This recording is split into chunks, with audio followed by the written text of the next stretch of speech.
So in this video, we have a ball being thrown against a wall with a speed of 20 meters per second. The coefficient of restitution between the ball and the wall is 0.4. Find the speed at which the ball leaves the wall. So we're assuming that the ball is being thrown horizontally against a vertical wall. So the picture beforehand, here is your wall, and here is the ball, and it is being thrown at 20 meters per second horizontally. And afterwards, here's the same wall. The ball is bounced off and is travelling to the left with a speed of v meters per second. Okay? So, let's put meters per second there.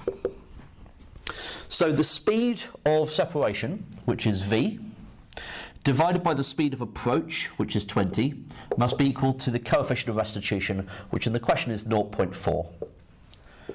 So v would have to be equal to 8.